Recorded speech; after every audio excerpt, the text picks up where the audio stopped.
It's late. The house is dark. You need to get to your bedroom. And to get there, you have to walk past the one room where you didn't leave a light on. You stop at the edge of it. It's a normal hallway. You've walked it 1,000 times. But some quiet, older part of you says, "Don't." And you listen. You speed up over the last few steps. Maybe you take the stairs a little faster than a grown adult should. And the moment you're under the covers, you feel safe, as if a blanket has ever stopped anything. You know there's nothing there. You're sure of it. You do it anyway. Here's the strange part. A few hours earlier in daylight, you were the scariest animal on Earth. Birds scatter when you walk by. Deer bolt. Squirrels lose their minds. You are the apex predator the entire forest flees from. And then the sun goes down, one switch clicks off, and that same creature will not put a single bare foot on the floor. The thing nothing in nature wants to mess with is hiding under a duvet from an empty room. So what happened? Why is the most dangerous animal alive still afraid of the dark? The answer is older than fire. Older than language. And once you understand it, that jolt you feel in the dark will never feel childish again. Let's start where it actually starts.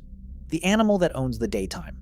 In the light, we are not the prey. We are the problem. We hunt every continent, in every climate, at every hour. Nothing about a human in daylight says easy meal. But here's the thing almost nobody thinks about. We are a daytime animal. Our eyes are built for the sun, packed with cones, tuned for color, sharp detail, bright light. In full daylight, human vision is genuinely excellent. In the dark, it falls off a cliff. We can't see in low light the way a cat can, or an owl, or basically anything that wanted to eat us. So darkness doesn't just hide a threat. Darkness takes away your single best weapon. It blindfolds the apex predator.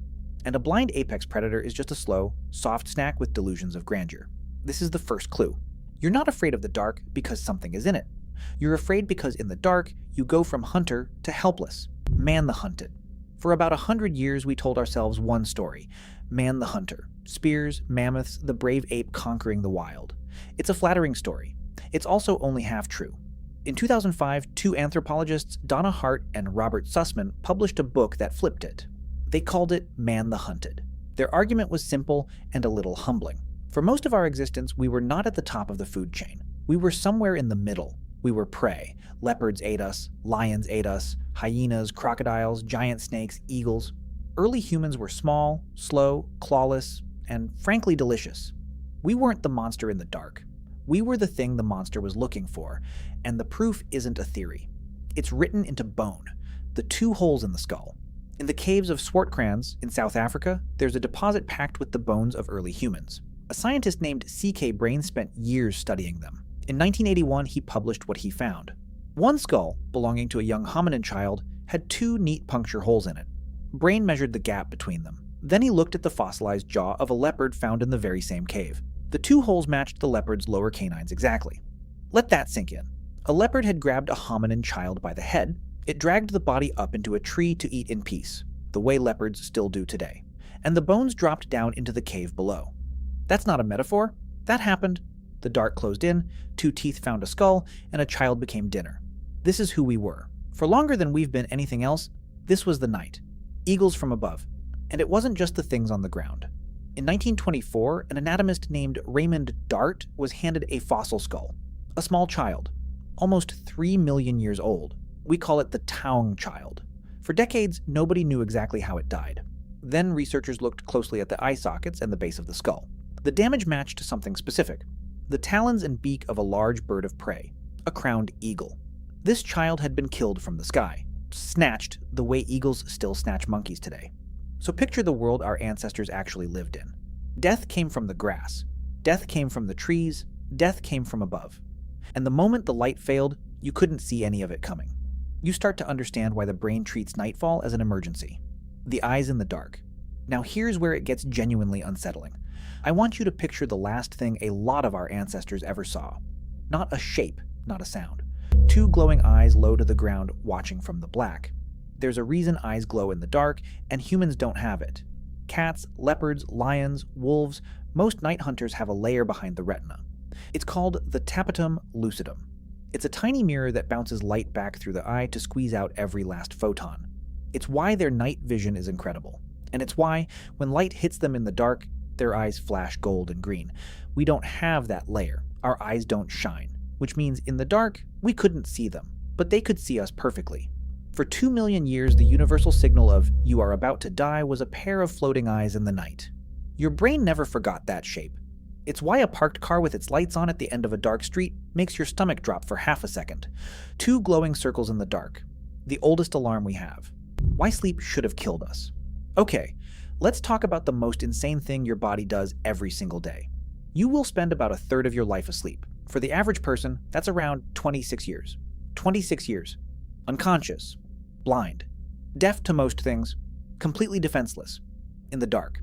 If you were designing a prey animal from scratch, this would be a catastrophe. You're a slow, soft creature that leopards hunt at night. And your survival strategy is to lie down in the open and switch your brain off for 8 hours? That should have ended us. Every night should have been a buffet. So how are you here? How did an animal this vulnerable sleep through 2 million years of leopards and survive? The answer is one of my favorite ideas in all of science. The night watch. Back in 1966, a researcher named Frederick Snyder proposed something he called the sentinel hypothesis. The idea is that animals that sleep in groups survive by never all sleeping at once. There's always somebody awake, a sentinel, a guard. For a long time, it was just a neat theory.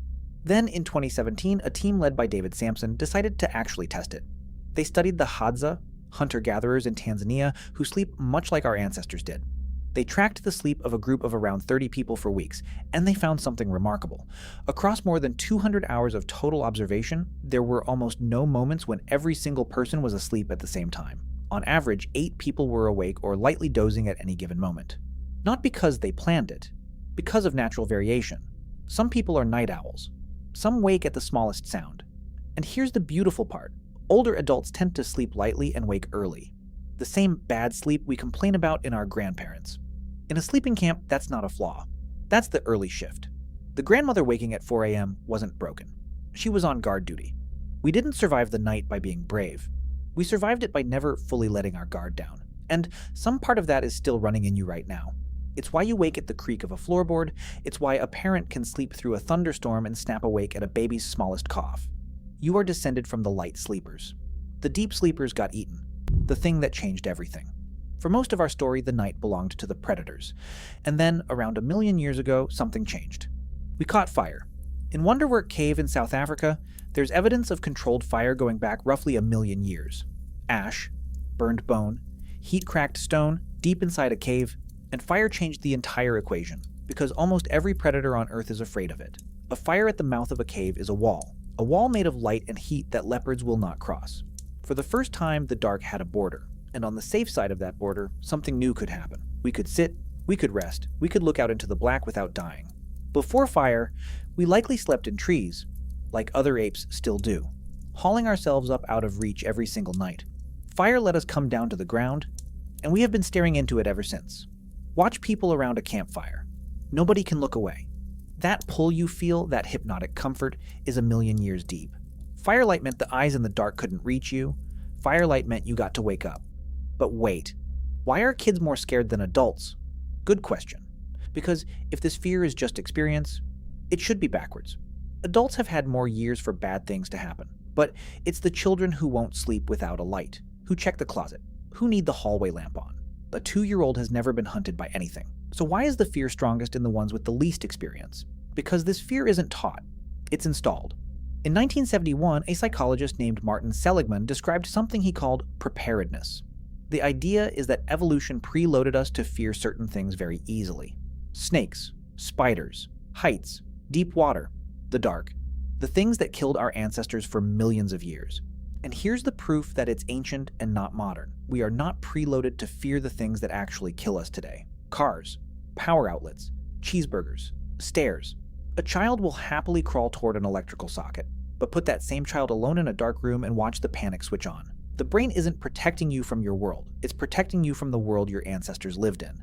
The fear comes pre-installed, set to the dangers of 2 million years ago. The factory settings are just very, very out of date. Let me show you what those factory settings were actually for. The longest night. Picture it, you're a small human 2 million years ago. It's the end of the day. The light is bleeding out of the sky. You don't have fire yet.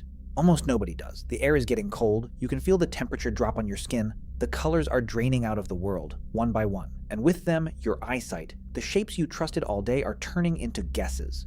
Was that bush always there? The sounds get bigger in the dark. A snapped twig is suddenly enormous. You pull in close to the others. You don't sleep deeply, you can't. Nobody does. You drift, and you surface.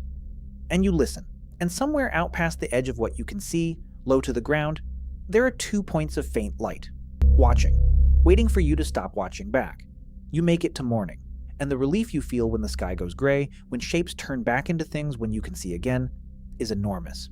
That relief is still in you. It's the exact feeling you get when you flick a light on in a dark room. Your body sighs. The threat is gone. You just don't know what threat. The war we declared on the dark. So what did we do about all this? We didn't make peace with the night. We declared war on it. We took the campfire, and we never let it go out. We made torches, then candles, then oil lamps, then gas, and then, a little over a century ago, we did the unthinkable. We flipped a switch on a wall and turned night into day. We are the only animal in the history of this planet that abolished the dark. Look at the Earth from space now. The continents are glowing. We have lit up the entire planet so thoroughly that most people alive today have never seen a truly dark sky. We were so afraid of the dark that we erased it.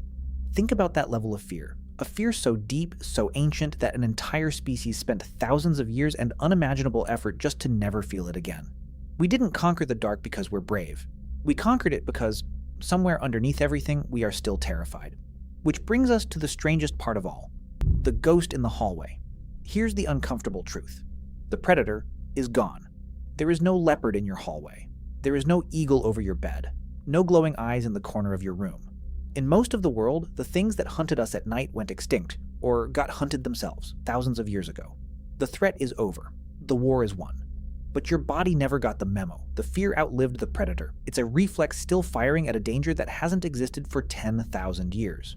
When you feel that prickle on the back of your neck in a dark room, you are feeling a fossil, an instinct, perfectly preserved, reaching for a leopard that isn't there. You're not malfunctioning, the opposite. You are the finished product of the most successful survival program in the history of life on Earth.